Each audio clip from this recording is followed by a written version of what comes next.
Et bonjour à toutes et à tous, ici Xcake et on se retrouve pour une nouvelle vidéo, une vidéo résumée donc de l'X-Venture, le continent de Shedra évidemment. Donc on est toujours en jeu de rôle avec Riviello, Dizami et Bakamoureux, donc ne vous en faites pas, ça continue.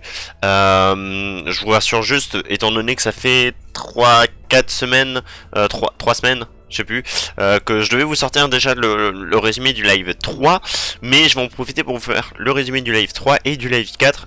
Sachez aussi, j'en profite, que le live 4, il n'y aura pas de rediffusion live, étant donné des mauvaises connexions de ma part, de mon côté, donc il n'y aura pas de rediffusion sur ma chaîne. N'hésitez pas cependant à aller checker sur la chaîne Twitch qui sera dans la description de Riviello, afin de pouvoir regarder en rediffusion. Voilà. Donc, lors du live 4, donc je vais juste vous expliquer pourquoi. Les deux résumés sont quand même assez courts, c'est pour ça que je les rassemble comme ça. J'en fais une pierre deux coups. Voilà. Je dirais la séparation entre ce qui s'est passé au live 3 et au live 4. Donc pendant le live 3, on a eu l'histoire de chaque personnage.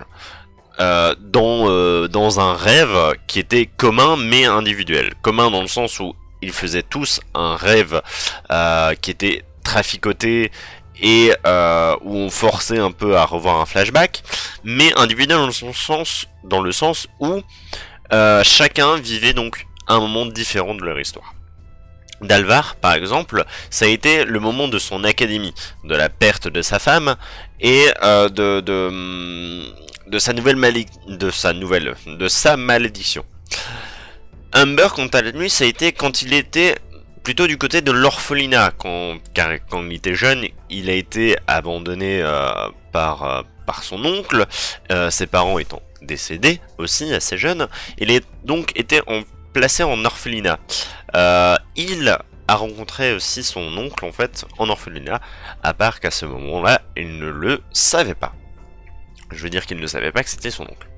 Et ensuite, Eliandros, on a vu donc la perte de son clan, elfe. Voilà. Ensuite, ils ont fait un rêve commun pur et dur, donc toujours un peu traficoté évidemment, où ils ont rencontré Nifsara, la fille de Char, demi-déesse et demi-elfe.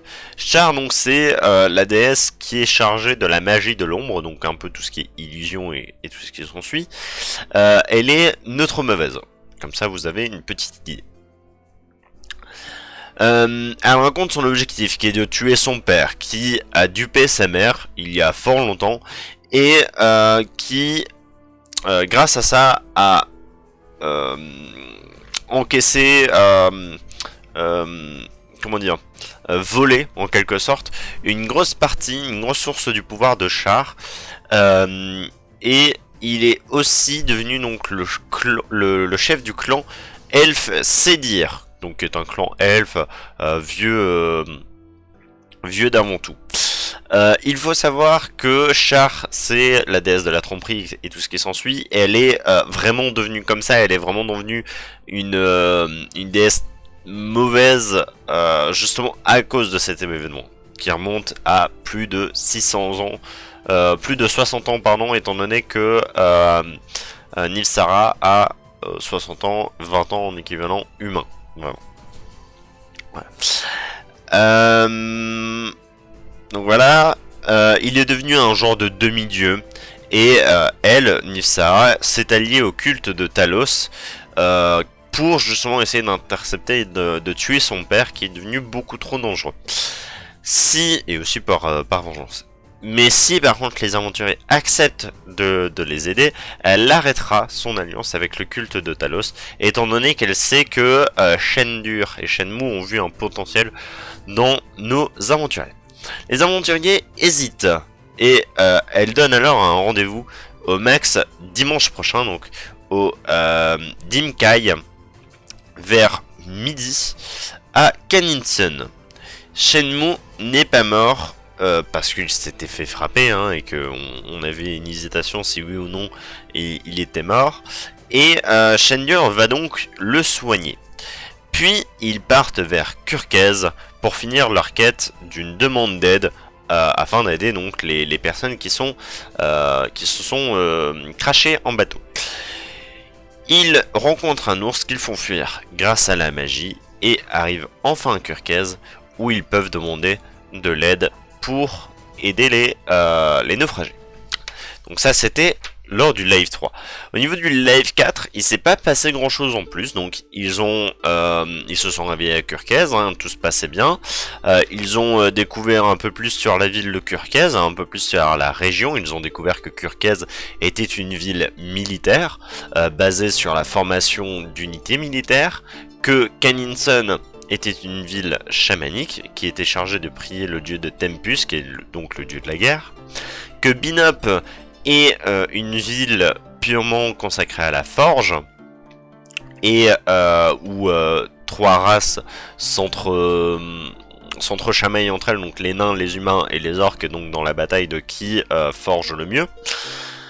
Et que Saman, quant à elle, est plutôt la ville-mère de la région, qui est chargée d'un objectif non militaire, ou en tout cas de façon indirecte, et où est basée toute la population.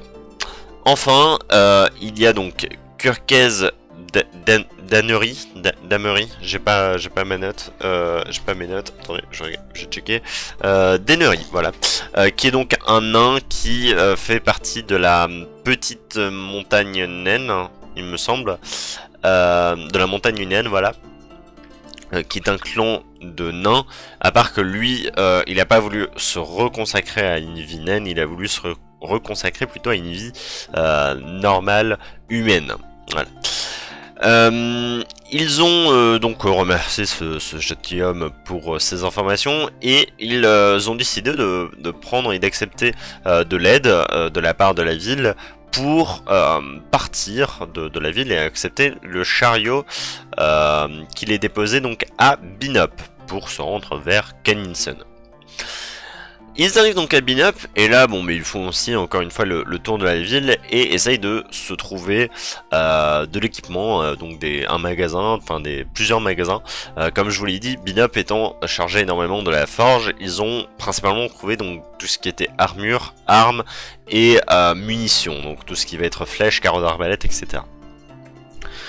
Chacun ont fait leurs petites emplettes, hein, évidemment. Du côté de Heliandros, nous avons eu un achat, une amélioration de son carquois et des achats de nouvelles flèches. Du côté de d'Alvar, il n'y a rien eu de spécial. Il s'est juste contenté d'accompagner Humber et Heliandros dans chacun de ses aventures, et Baka, lui, donc Humber Saber, lui est plutôt s'est plutôt renseigné pour essayer de voler un objet pour dire de se faire de l'argent en plus pour pouvoir s'acheter des potions avec le groupe. Malheureusement, il n'a pas su dérober un joyau, un bijou. Mais il y a eu une quête secondaire qui était donc de faire comprendre à un orc assez malfaisant que c'était mal d'harceler les gens, tout ça. Et du coup, bon, il a accepté en échange d'avoir un anneau qui vaudrait environ 100 à 120 pièces d'or. Il n'a pas eu l'estimation globale, mais je ne sais même plus l'estimation que j'avais donnée. J'ai pas réécouté l'entièreté du live, mais en tout cas ça vaut son pesant d'or, comme on dit. Voilà. Donc pour en finir, ils sont partis chercher quelques plantes près d'un herboriste qui était posé non loin, un herboriste assez mystérieux. Ils n'ont pas pu avoir plus d'informations sur cet herboriste, et ont décidé de retourner vers le centre-ville afin d'attendre la soirée pour exécuter le plan de Humber Saber sur la vengeance de cet orc malfaisant dont il a déjà la clé de la maison et pas mal d'informations. Voilà. c'est tout pour moi, donc c'était le résumé aussi du live 4. Merci à tous d'avoir regardé cette vidéo, n'hésitez pas à poser le petit like, le petit dislike si évidemment c'était pas clair, c'était pas net. Évidemment, n'hésitez pas à mettre un petit commentaire dans les choses que je pourrais améliorer, les choses que je peux garder, etc., etc. Enfin voilà, n'hésitez pas à commenter, ça fait toujours plaisir. Je vous réponds dès que j'ai vu le commentaire. Des fois ça peut être dans l'immédiat, des fois ça peut être 2 jours après, des fois ça peut être 1 mois après. Ça dépend un peu. Bref, on se retrouve vendredi pour la suite du live de l'X-Venture. D'ici là, tenez-vous bien. Et je vous dis ciao bye bye, je vous fais la bise, ciao.